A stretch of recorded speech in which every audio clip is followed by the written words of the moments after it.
Bismillahirrahmanirrahim. Assalamualaikum warahmatullahi wabarakatuh. Subhanallah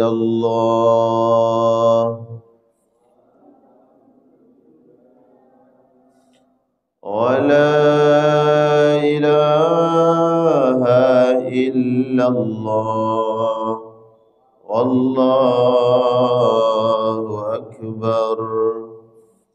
Subhanallah walhamdulillah wa la ilaha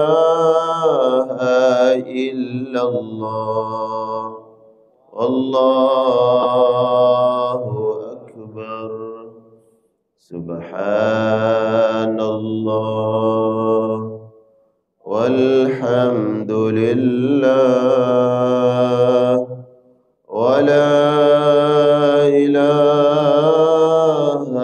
illallah wallahu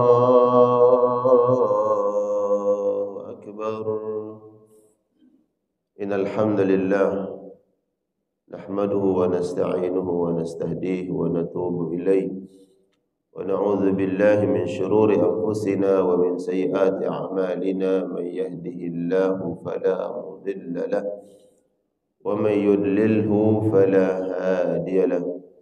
Asyhadu an la ilaha illallah wahdahu la syarika lahu wa asyhadu anna Muhammadan 'abduhu wa rasuluh.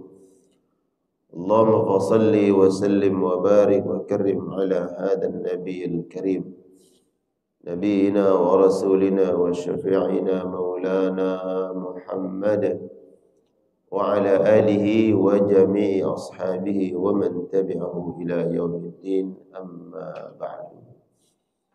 Alhamdulillah wa syukurillah. Puji syukur kepada Allah Subhanahu wa taala. Salawat dan salam tercurah limpahkan untuk Nabi kita yang mulia Rasulullah sallallahu alaihi wasallam, yang kita harapkan syafaat beliau. Dan insyaallah kita berdoa mohon kepada Allah jamaah yang hadir pada kajian pagi hari ini, semoga kelak di akhirat bersama keluarga kita semua mendapatkan syafaat daripada Nabi sallallahu alaihi wasallam. Amin. Nadkhulul jannata bighairi hisabin wala azab. Kita masuk surga tanpa ada hisab. Dapat syafaat Nabi, langsung masuk surga tanpa dihisab oleh Allah SWT. Amin. Ya Allah ya Rabbul Alamin. Apa kabar semuanya jemaah? Sehat? Alhamdulillah. InsyaAllah tidak ada yang ngantuk insyaAllah. Alhamdulillah.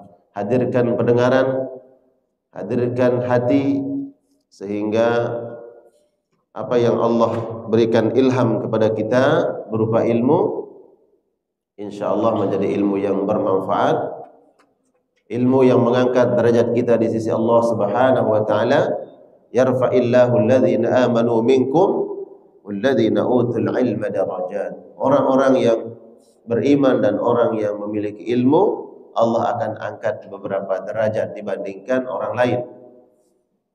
Dan di antara jemaah sekalian yang Allah muliakan, tanda Allah Subhanahu wa taala menginginkan kebaikan untuk kita adalah ketika Allah mempermudah kita jalan untuk memahami agama ini. Dan itu tanda Allah sayang kepada kita. Nabi sallallahu alaihi wasallam bersabda, "May yuridillahu bihi khairan yufaqihuhu fid din."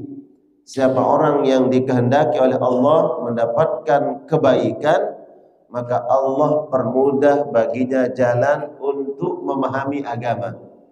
Dan pagi hari ini insyaallah sebagai pembuktian cara kita bukti ingin memahami agama Allah Subhanahu wa taala dengan talabul ilmi, menuntut ilmu. Enggak mungkin tiba-tiba Allah membuat kita paham terhadap agama ini, mengerti dengan tanpa talabul ilmi, tanpa belajar. Ya. Dan faham terhadap agama ini tidak harus menjadi seorang ustaz. Yufaqihu fid din tidak harus. Dengan sederhana kita dapat ilmu, mendengar, dapat ilmu membaca, dapat ilmu mudzakarah, saling menasihati, kemudian ilmu itu kita amalkan. Ini orang yang faqih dalam agama, ya, yang faham, dia mengerti, kemudian berusaha untuk mengamalkannya. Lebih tinggi lagi derajatnya ketika Allah izinkan seseorang memiliki ilmu lebih dibandingkan orang-orang lain, memahami ayat-ayat Allah, memahami sabda-sabda Nabi, kemudian mampu istimbat hukum, ya, mengambil hukum di dalam Al-Quran dan mengambil hukum dalam hadis Nabi SAW, kemudian diajarkan kepada manusia.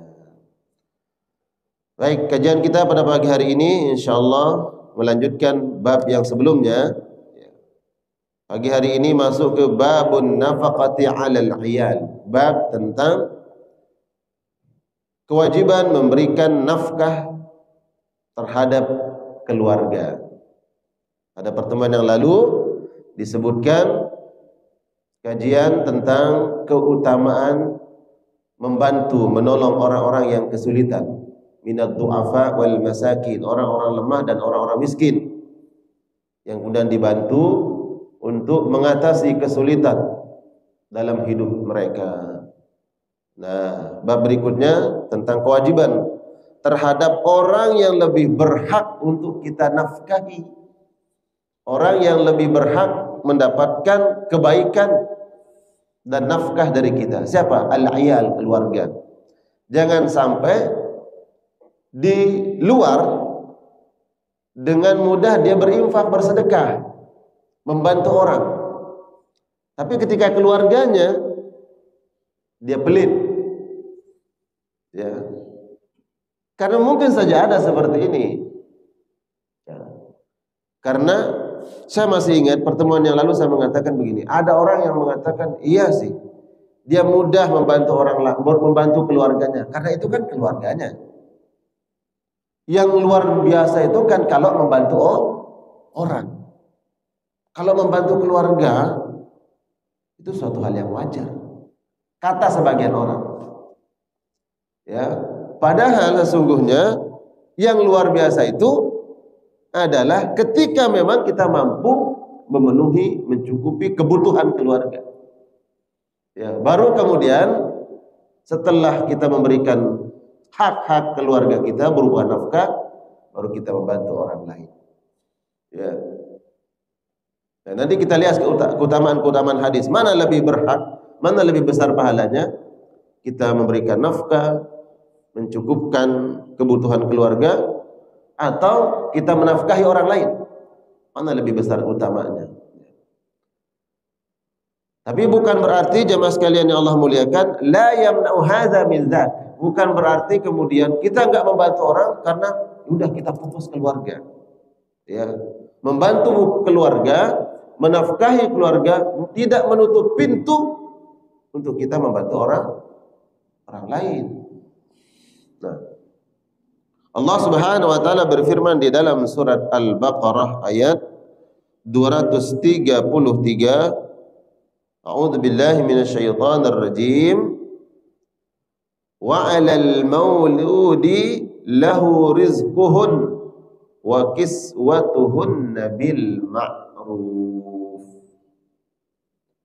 Wa 'alal mauludi lahu rizquhun, dan atas seorang ayah, al-maulud lahu, anak yang lahir untuk dia, maksudnya adalah siapa? Ayahnya. Anak lahir itu nasabnya kemana? Ke ayahnya. Maulud lahu. Dan atas seorang ayah, rizquhun, dia harus memberikan nafkah, rezeki, hunna, bagi mereka. Hunna ini adalah yang dimaksud istri, ya. Wa kiswatuhun, dan memberikan pakaian bagi mereka, ya. Bagi siapa? Istri, ya. Bil ma'ruf, dengan ma'ruf, dia memberikan nafkah, kebutuhan, sangan, pangan, papan. Kebutuhannya bil ma'ruf, dengan yang ma'ruf. Ma'ruf ini sesuai dengan adat istiadat, kebiasaan serta kebutuhan yang sesuai dengan kehidupannya. Dan itu tanggung jawab alal maulud, itu seorang suami. Nah, kemudian ada istinbat hukum juga di dalam ayat ini, selain bahwa seorang istri itu memiliki hak untuk dinafkahi seandainya terjadi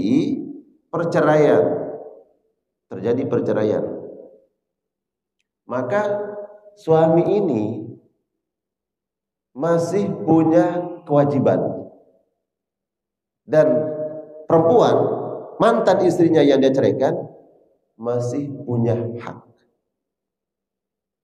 Dari kapan sampai kapan hak itu harus diberikan? Ketika seorang istri dicerai dan dia baru melahirkan, terjadi perceraian, dan istri ini harus menyusui anaknya. Ya, Allah berfirman, wal walidatu yurdi'na ya haulaini kamilaini liman arada an yutimma ar-radha'ah. Maka bagi istri perempuan yang menyusui, yang hendak menyempurnakan masa menyusuinya selama berapa tahun? Haulaini kamilaini, 2 tahun yang sempurna, 2 tahun. Maka seandainya terjadi perceraian, maka suami ini masih punya tanggung jawab, masih punya kewajiban untuk menafkahi siapa? Anaknya yang masih disusui dan mantan istrinya yang masih menyusui anaknya. Berarti seandainya baru lahir terjadi perceraian, maka selama 2 tahun mantan suaminya ini menafkahi anak dan mantan istrinya. Dengan apa? Bil ma'ruf. Dengan ma'ruf itu adalah yang sesuai. Kalau dia tinggal di kota nggak bisa seperti di kampung, pagi-pagi ke kebun metik sayur, ya ada sayur paya, daun singkong, ya bisa metik di belakang rumah, bisa minta sama tetangga umpamanya di kampung. Tapi kalau Jakarta umpamanya dia tinggal di kota, bisa di belakang metik sayur? Nggak ada. Mau mana? Ya tukang sayur, beli pakai uang. Nah, itu disebut dengan bil ma'ruf. Artinya harus melihat kebutuhan realnya, maka itu harus dia penuhi. Dan perempuannya, mantan istrinya ini harus meminta haknya bil ma'ruf. Ma'ruf itu ya sesuai dengan kebutuhannya. Nggak boleh kemudian, anakmu ini kan butuhnya ini kan anakmu nih, seharus susui 2 tahun umpama. Seandainya terjadi seperti ini, padahal seorang ibu kan nggak mungkin mempermasalahkan anaknya, betul nggak? Mempermasalahkan anaknya yang harus dia susui selama 2 tahun. Tapi kalau ini tentang hukum, ya, karena ada sebagian mungkin laki-laki yang tidak memperdulikan anaknya. Ya udah, dia urus sama ibunya, urusan dia nggak tahu hukum. Maka perempuan seperti ini nggak boleh memanfaatkan anaknya. Wah, ini karena anaknya masih sama saya, ya, dan dia harus wajib nafkahi. Maka dia hitung-hitung kebutuhan ini sekian, mestinya ya seharusnya kebutuhannya 1,5 juta umpamanya, dia naikkan, dia markup berapa? 5 juta. Ya. Sedangkan mantan suaminya gajinya umpamanya tidak sesuai dengan apa yang dia minta. Makanya di Islam bil ma'ruf. Jadi kedua belah pihak ya itu diingatkan oleh Allah Subhanahu wa taala tentang hak dan kewajiban. Hak minta dengan ma'ruf, kewajiban berikan dengan bil ma'ruf. Itu seandainya terjadi perceraian. Dalam perkara terjadi perceraian pun wajib harus menafkahi, apalagi masih menjadi dan terikat sebagai suami istri. Kewajiban wa 'alal mauludi lahu rizquhun wa kiswatuhunna bil ma'ruf. Dalam hadis Nabi sallallahu alaihi wasallam riwayat Imam Muslim, walahunna 'alaikum rizquhun wa kiswatuhunna bil ma'ruf.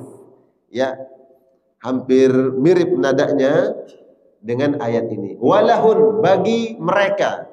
Mereka siapa? Istri-istrimu. Ya Allah, walahun, mereka. Kalau tunggal perempuan itu walaha, baginya satu orang. Kalau jamak walahun, bagi mereka. Berarti memang laki-laki itu dipersiapkan oleh Allah untuk bisa menafkahi, bukan satu perempuan. Jadilah laki-laki yang kuat, yang tangguh, yang bisa menafkahi lebih dari satu perempuan. Berarti bisa ta'addud dong.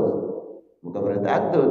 Kan kemarin ada temanya. Ini ada ibu ya yang masih punya anak, nggak ada yang nafkahi, bantu. Ya, tema yang lalu. Nah, kalau bicara tentang kewajiban, walahun berarti bagi mereka istri-istrimu. Karena zaman Nabi sallallahu alaihi wasallam, ya Nabi, beliau istrinya berapa? Lebih dari satu. Ya, Nabi sallallahu alaihi wasallam. Kemudian Islam membatasi ya masna wa thulatha wa ruba'. Kalau kau mampu 2, 3, 4. Wa in khiftum, kalau kalian takut ya khawatir nggak bisa memberikan tadi rizquhun wa kiswatuhunna bil ma'ruf, ya cukup satu. Artinya mereka punya hak ya yang harus dinafkahi, itu haknya ya.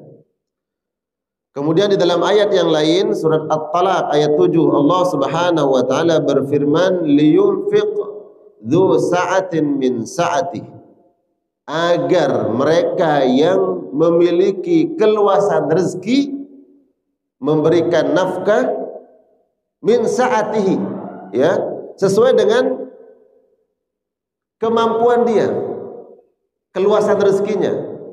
Jangan sampai ya dalam ayat ini diingatkan ada seorang suami yang mampu menafkahi, ya, karena dia memiliki harta, tapi dalam menafkahi itu laksana orang yang tidak mampu, pelit terhadap keluarganya.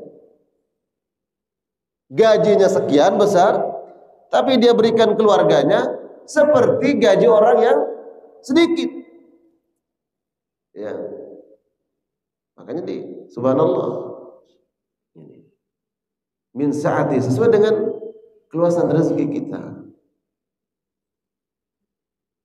Jadi tersirat di sini jangan menjadi kepala keluarga yang pelit terhadap keluarga.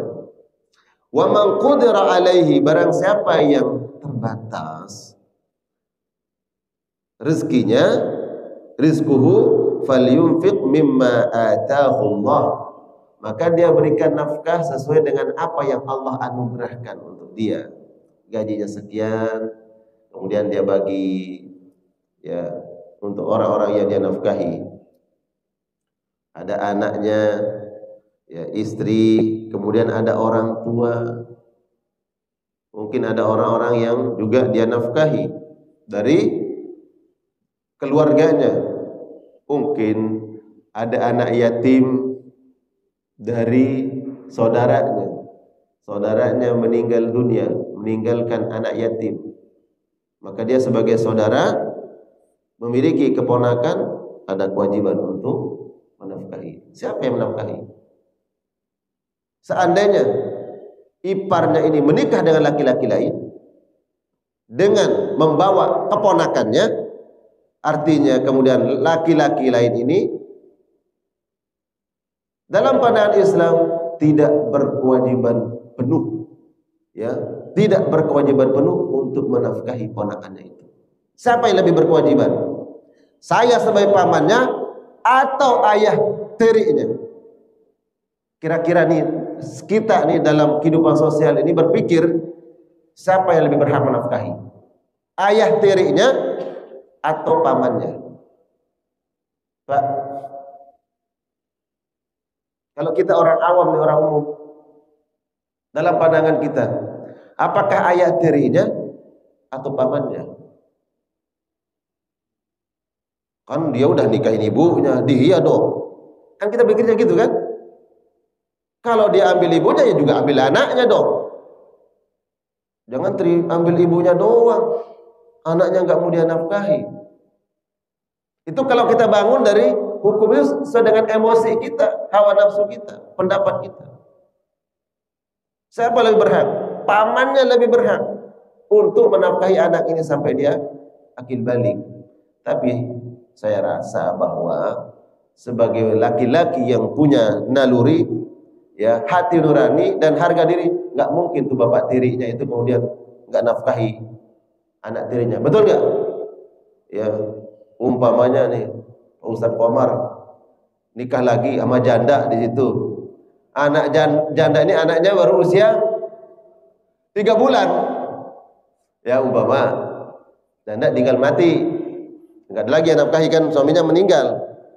Masa dia bilang itu pamannya cari itu nafkahi? Ya, kalau dia nggak lakukan pasti heboh di masjid. Oh, ketua masjid begitu. Ya, ambil ibunya doang, anaknya nggak dinafkahi. Kan begitu, ya kan?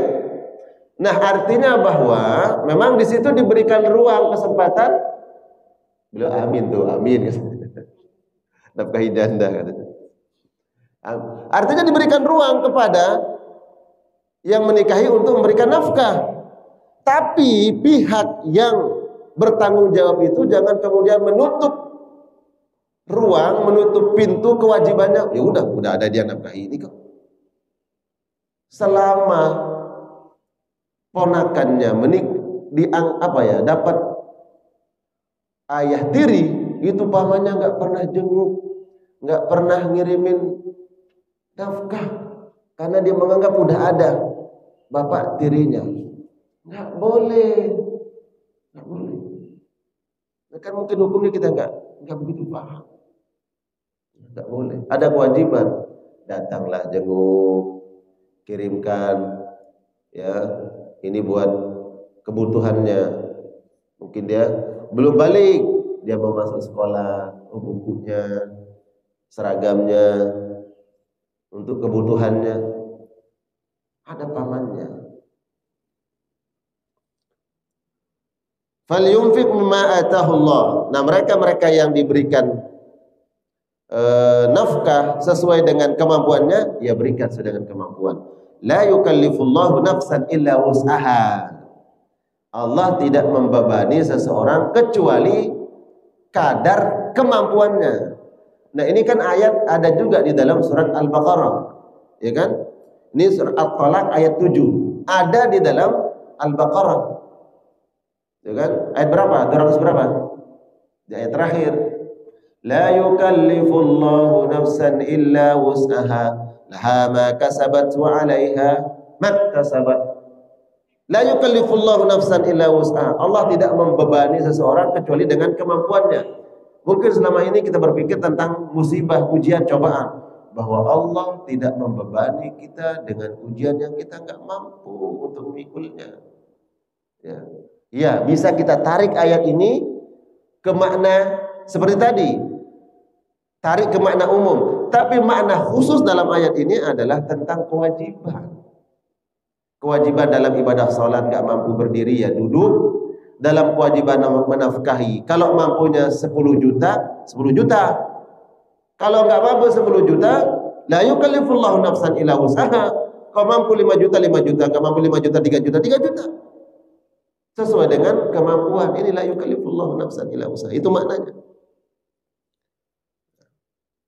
Ini dua ayat ya yang dicantumkan oleh Imam An-Nawawi rahmatullah alaih tentang kewajiban menafkahi. Hadis pertama, an Abi Hurairah radhiyallahu taala anhu qala qala Rasulullah sallallahu alaihi wasallam.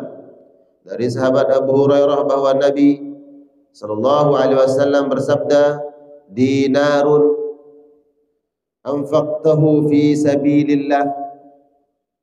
Harta, dinar, uang yang engkau nafkahi, yang engkau keluarkan fi sabilillah, di jalan Allah. Yang dimaksud fi sabilillah ini coba kita tarik kepada makna apa? Asalnya adalah untuk jihad di jalan Allah. Ada orang jihad di jalan Allah, kemudian dikeluarkan harta untuk membantu jihad di jalan Allah. Wa dinarun anfaqtahu fi raqabatin, dan harta yang engkau nafkahi untuk budak. Dulu ada ya, diberikan untuk budak, baik itu mungkin budak dimerdekakan atau dinafkahi, diberikan kebutuhannya. Wa dinarun tasaddaqta bihi ala miskinin, dan harta atau uang yang engkau keluarkan kau membantu orang-orang miskin. Wa dinarun anfaqtahu ala ahlika, dan harta yang engkau keluarkan untuk memenuhi kebutuhan keluargamu, ahlun keluarga. Harta di jalan Allah, harta untuk budak, harta untuk orang-orang miskin, harta untuk keluarga. Kata Nabi, a'zamu ajraha alladhi anfaqtahu ala ahlik. Dari empat ini, yang paling besar pahalanya kata Nabi adalah yang engkau berikan nafkah untuk keluarga. Harta di jalan Allah fisabilillah, harta untuk memerdekakan budak, harta untuk orang-orang miskin, sebagaimana tema kita pada pertemuan yang lalu, miskin, duafa, orang-orang yang membutuhkan bantuan, kita keluarkan untuk mereka. Dan kita keluarkan untuk keluarga. Mana yang lebih besar pahalanya? Yang paling besar kata Nabi SAW, harta yang kita keluarkan untuk keluarga kita, nafkahi mereka. Nah, jadi hadis ini kita coba ulang lagi. Maknanya bahwa bukan berarti kemudian kita menutup kesempatan untuk membantu orang miskin. Karena itu kita bahas pada pertemuan yang lalu. Kita sudah menafkahi keluarga, maka jangan hanya keluarga saja, tapi bantu juga orang yang membutuhkan. Dan jangan seperti sebagian orang di luar, dia menjadi orang dermawan. Ya, kalau bahasa greweh atau greweh. Greweh itu macam mana? Greweh itu punya, kalau ada orang minta, kasih, udah kasih. Loman, tahu loman? Loman bahasa mana, Pak? Hah? Loman. Kalau bahasa Betawinya apa? Apa ya? Kalau Sundanya apa? Belehan. Juga kasih. Kalau bahasa Sumateranya apa? Hah? Ada dari Sumatera. Bahasa Sumateranya apa? Orang dermawan. Mudah ngasih. Ya. Kalau bahasa Lomboknya apa sih? Lupa, saya juga lupa. Ya, ada di kampung satu ada. Ya. Dermawan lah, mudah ngasih. Di luar, gampang, diminta orang ngasih. Tapi sama keluarga pelit. Ada nggak begini? Ada. Contoh real ya. Tahu hendon? Hindun bin Utbah bin Rabi'ah. Itu Hindun adalah istrinya Abu Sufyan. Abu Sufyan itu sahabat Nabi Sallallahu Alaihi Wasallam yang dulu memang memusuhi Nabi. Beliau masuk Islam pada tahun 8 Hijriah ketika Fathu Makkah, tidak salah. Ya. Nah, setelah Hindun masuk Islam, kemudian Abu Sufyan masuk Islam, ya, Hindun ini ngadu ke Nabi. Ya Rasulullah, suamiku Abu Sufyan itu walaupun orang kaya, rajulun syahih, dia pelit sama keluarga. Perempuan boleh ngadu kepada hakim, boleh. Hindun ini nggak cerita kepada siapa-siapa, nggak cerita kepada sahabat yang lain, ya, nggak ember cerita-cerita, enggak, tapi ke Nabi. Ini kan Nabi, dia sebagai seorang Nabi, hakim, qadhi yang menetapkan hukum. Cerita, ya Rasulullah, suamiku Abu Sufyan itu orangnya pelit. Ya, dihitung-hitunglah kata Hindun, kalau kita hitung-hitung nih, kebutuhan saya dengan kebutuhan anak saya kayaknya nggak cukup dengan pemberian dia. Ya, kata Nabi apa? Kalau begitu, khudhi ma yakfiki wa yakfi banik. Kalau begitu boleh tanpa izin, ambil saja. Di mana dompet suamimu, buka, ambil di situ. Di mana berangkasnya, ambil di situ. Tapi dengan syarat kata Nabi, ma yakfiki wa yakfi banik, yang mencukupi kebutuhanmu dan kebutuhan anakmu. Kebutuhan, yang namanya kebutuhan, jangan dipikir kemudian kemauan. Kalau kemauan nggak akan cukup, Pak. Mau beli ini, beli itu, shopping sana, shopping sini, lihat baju baru ini, baju baru ini. Itu kemauan.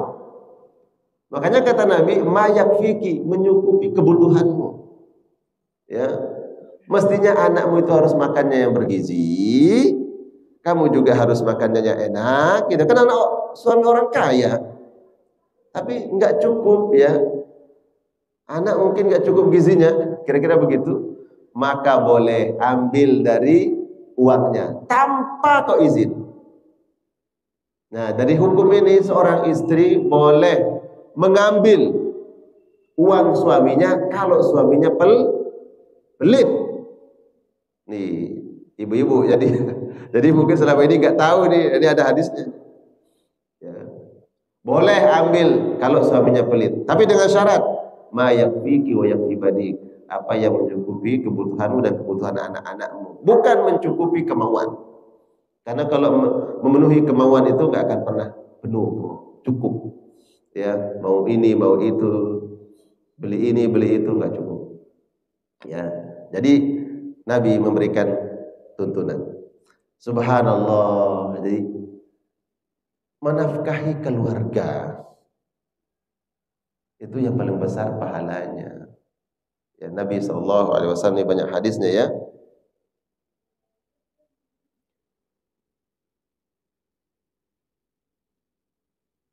Bahwa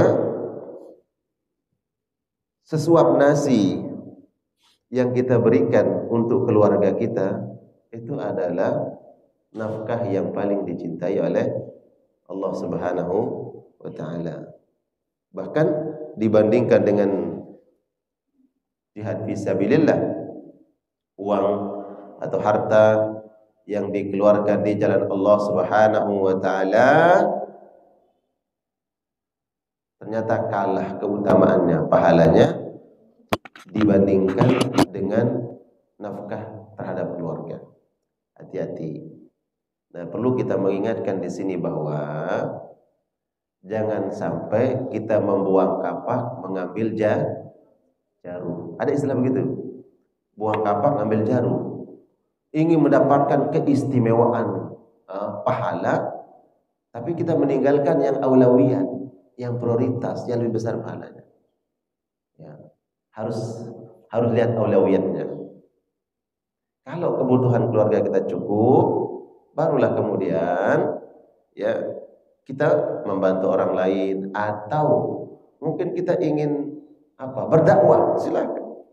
Silakan berdakwah, dakwah kewajiban. Kuntum khaira ummatin ukhrijat lin-nasi ta'muruna bil ma'ruf wa tanhauna 'anil munkar wa tu'minuna billah. Ya, kalian ini adalah umat terbaik yang dikeluarkan oleh Allah untuk apa? Mengajak kepada kebaikan dan mencegah manusia dari kemungkaran dan beriman kepada Allah. Silahkan. Khuruj, silahkan keluar untuk dakwah, silahkan.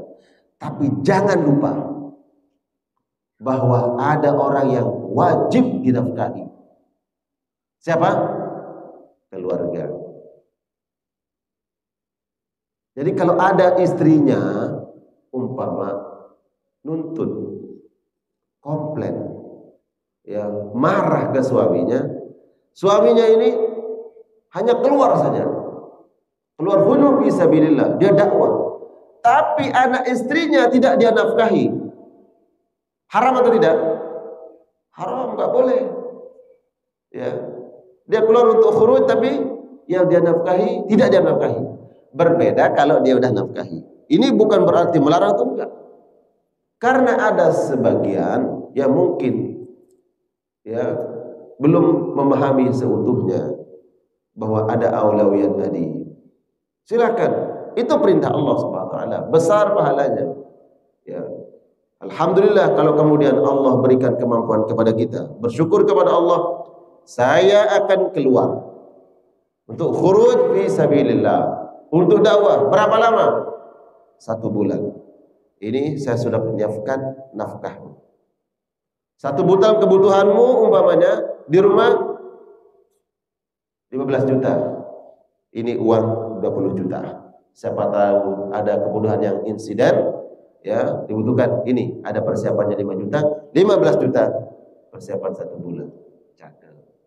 Silahkan keluar khuruj fisabilillah, mendapatkan keutamaan menafkahi keluarga, mendapatkan keutamaan khuruj fisabilillah bagi sahabat-sahabat, teman-teman, kelompok-kelompok kita yang mungkin ada yang khuruj fisabilillah. Ya, jangan sampai ada perempuan yang mengadu, ya, Ustaz, suami saya katanya dia khuruj fisabilillah, tapi kami ditinggalkan tanpa ada nafkah. Ya, apakah ada? Ada. Sebagaimana dalam Islam ada oknum, ya kan? Ya. Ada enggak oknum ustaz? Ada, ngakunya ustaz tapi oknum keburukan, kejahatan, ada. Ya ada. Yang mungkin dia tidak paham, tidak mengerti. Ketika mendapatkan semangat ya, untuk jihad, khuruj fisabilillah, mendapatkan keutamaan sekian. Ya, kuntum khairu ummatin ukhrijat lin-nas ta'muruna bil ma'ruf. Tapi yang mengajak kita ini kan tidak tahu kondisi dan keadaan kita. Dia enggak tahu bagaimana kondisi temannya. Ya. Nah, di sinilah kemudian pentingnya ya. Kecuali istrinya mengatakan, kami redha, kami ikhlas. Ya, silahkan. Kau keluar fisabilillah, kami ya dengan minim nafkah yang kau berikan, Allah yang akan berikan rezeki kepada kami. Silakan. Itu pilihan. Siapa yang melarang kita? Siapa yang akan menghujat kita karena itu adalah sebuah pilihan kita? Enggak ada. Ya. Yang kami tekankan di sini adalah bahwa kalau ada yang kemudian meninggalkan perkara yang aulawiyat, yang prioritas tadi, yang kata Nabi paling besar utamaannya dalam menafkahi, ya, karena ingin tadi mendapatkan pahala tadi, maka ini perlu kita luruskan, ya, perlu kita perbaiki, ya. Dan kewajiban kita saling menasihati, saling memperbaiki. Jadi ada 4 yang disebut oleh Nabi: uang yang dikeluarkan di jalan Allah, kemudian memerdekakan budak atau menafkahi budak, atau bersedekah terhadap fakir miskin, dan mengeluarkan harta untuk keluarga, nafkah mereka untuk keluarga. Ini yang paling besar pahalanya di sisi Allah Subhanahu wa taala.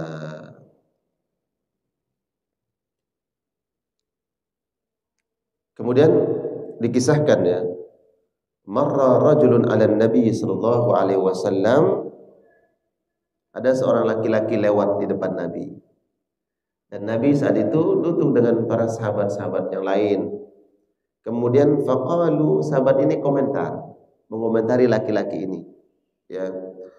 Lau kana hadza fi sabilillah. Jadi dia melihat laki-laki yang lewat di depan ini, dia lihat begitu lelah. Kemudian nampak kusut karena saking lelahnya mencari nafkah. Kemudian sahabat komentar, kalau seandainya lelahnya ini dia pergunakan fi sabilillah, di jalan Allah, perang umpamanya. Ya. Faqala Rasulullah sallallahu alaihi wasallam, kemudian Nabi mengomentari komentar mereka. Idza kana kharaja, ya, apabila dia keluar, yas'a ala waladihi sigaran, seandainya dia keluar untuk mencari nafkah untuk anaknya yang masih kecil, fahuwa fi sabilillah, maka laki-laki itu sudah berada di jalan Allah, fi sabilillah.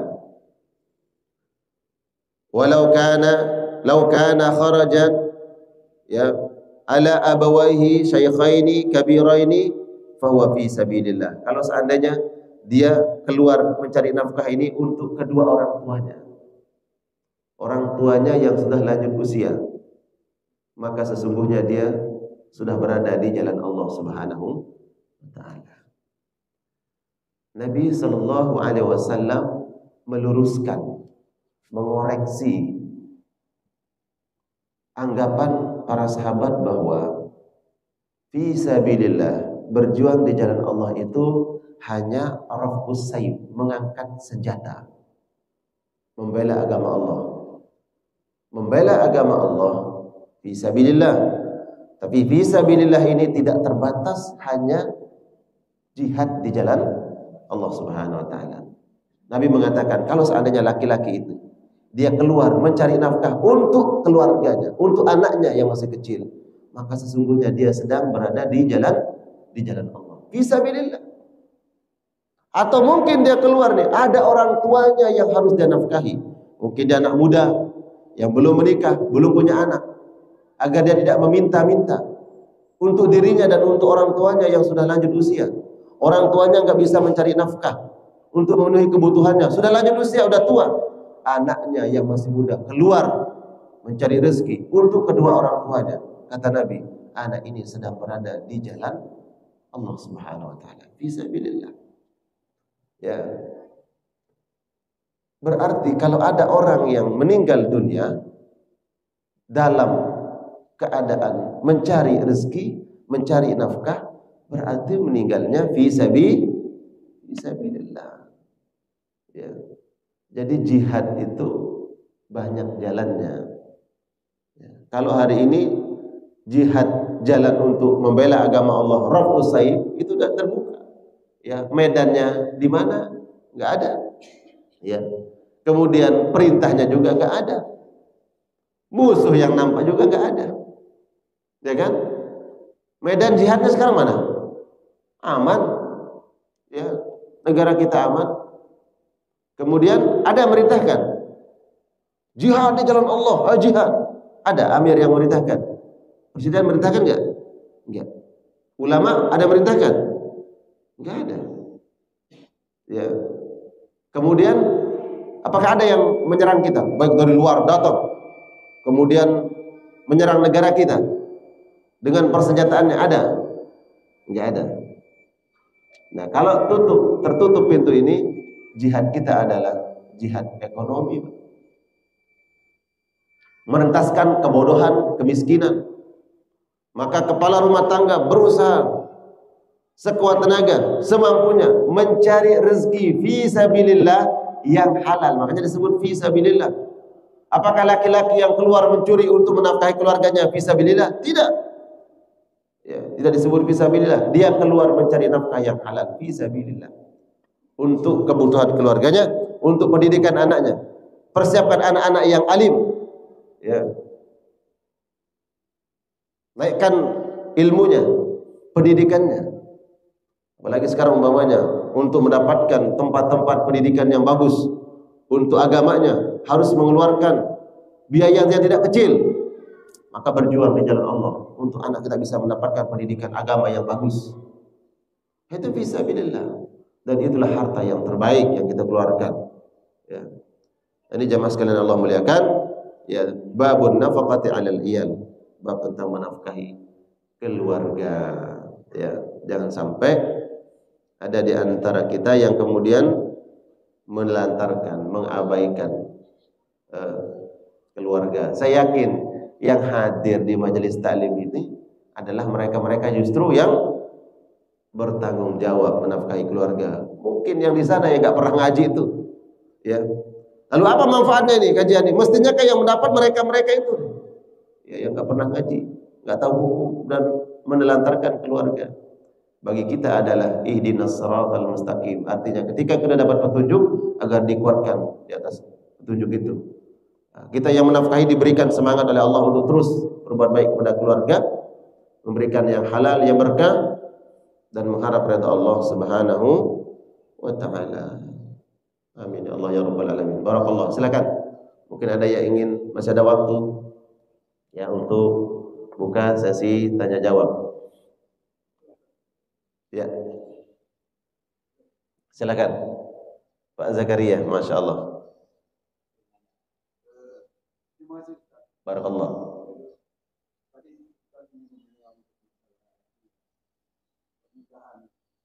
Ya. Nah, hukum positifnya bagaimana? Kalau Bapak ini pengacara nih. Ya, silakan Pak.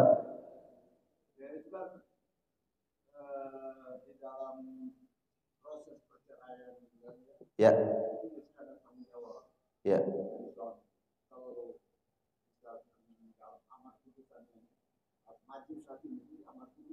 Ya.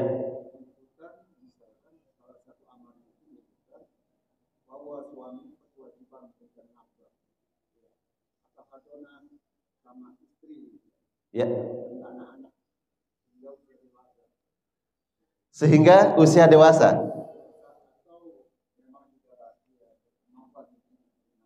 Ya. Ya.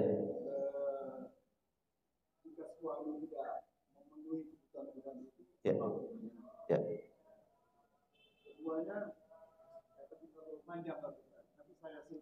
Ya.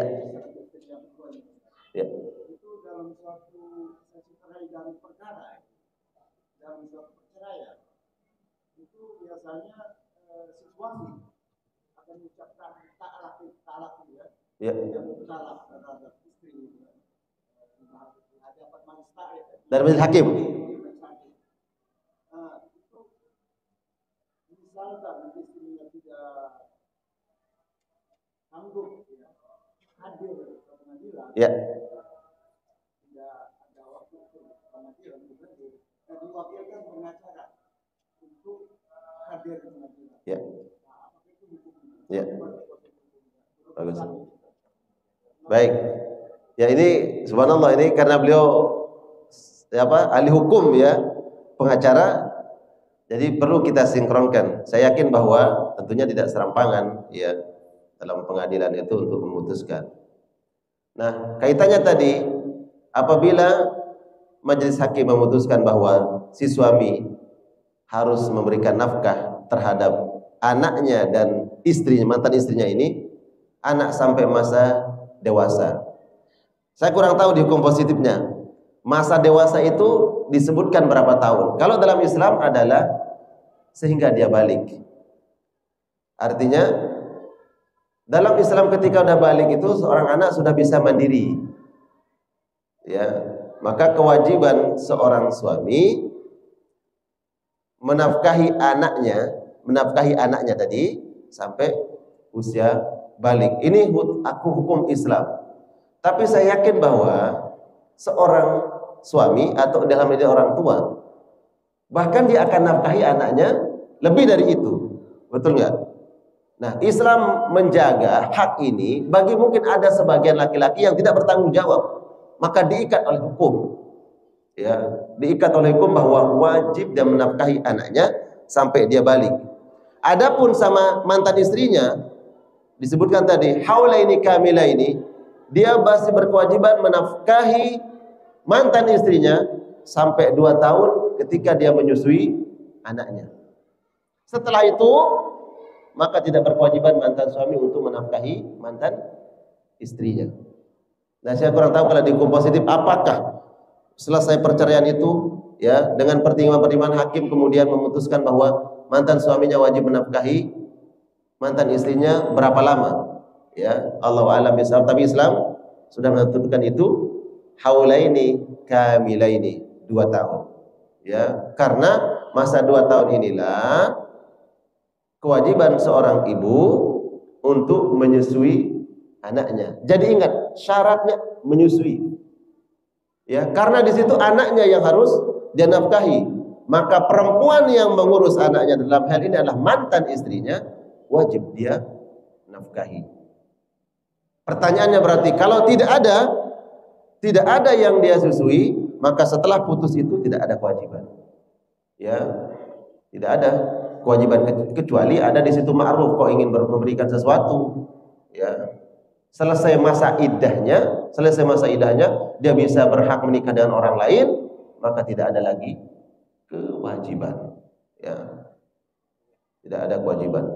Nah, kemudian tadi yang kedua adalah seandainya istri ini nggak datang, diwakilkan oleh pengacara, sah tetap sah, Pak. Apa hukumnya? Pertanyaan kenapa hukumnya? Tetap sah hukum perceraiannya. Saya kurang tahu, nanti kan itu majelis hakim menetapkan kan bahwa diputuskan bahwa mungkin gugatan atau perceraian kemudian diputus oleh hakim, jatuh perceraiannya. Tanpa dihadir istri pun sah perceraian itu, Pak. Dalam hukum Islam. Ya. Bahkan seandainya dalam hukum Islam suaminya ini enggak hadir, ya, suaminya enggak hadir dalam hukum Islam, dia cuman kasih pengacaranya, ini bawa surat saya, keputusan saya, dibacakan bahwa saya sudah menceraikan istri saya, kata laki-laki ini, maka sah dalam Islam. Ya, makanya enggak boleh canda-canda kemudian suami pakai WA, ya, WA kemudian dia ceraikan istrinya, jatuh cerainya, atau voice note dia bilang saya ceraikan istri saya, jatuh cerainya dalam hukum Islam.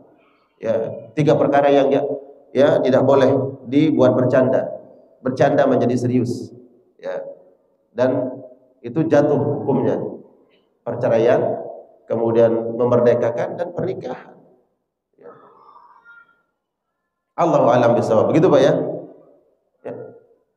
Ada perbedaan pendapat ya, misalkan pembacaan tadi taraf itu tentang posisi pengacara itu di dalam hukum Islam, misalkan ya. Allah alam bisawab. Di situ saya tidak tahu karena kita perlu lihat fikih kontemporernya. Yang jelas adalah bahwa apabila suami telah mengucapkan kata cerai baik lewat lisan ataupun lewat tulisan, atau dia mewakili kepada orang untuk membacakan keputusan dia itu, menceraikan itu, maka sah. Ya, sah cerai itu walaupun tidak di pengadilan, apalagi ini di pengadilan. Saya tidak tahu bagaimana putusannya kalau hakim melihat bahwa suami ini nggak datang, mungkin diundur lagi pada persidangan berikutnya, ya, ditunda lagi, akhirnya kalau tetap dia nggak mau datang, dia nyerahkan kepada pengacaranya. Saya pikir dia tetap akan jatuh cerainya. Mungkin hakim akan memutuskan itu. Ya. Oh tidak, pengacara dia hanya menjalankan tugas saja, disebut dengan wakil. Dia sebagai wakil saja, ya, tidak berdosa, dia wakil. Baik, kita cukupkan. Barakallah, semoga kajian kita pada pagi hari ini Allah jadikan sebagai amal saleh di hadapan Allah.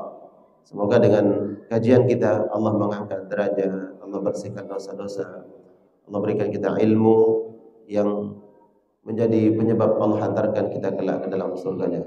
Amin ya Allah ya Rabbal Alamin. Kita tutup dengan doa kafaratul majlis. Subhanakallahumma wa bihamdika asyhadu an la ilaha illa anta astaghfiruka wa atubu ilaik. Wa sallallahu ala nabiyyina wa rasulina Muhammad wa ala alihi wa ashabihi wa sallam. Assalamualaikum warahmatullahi wabarakatuh.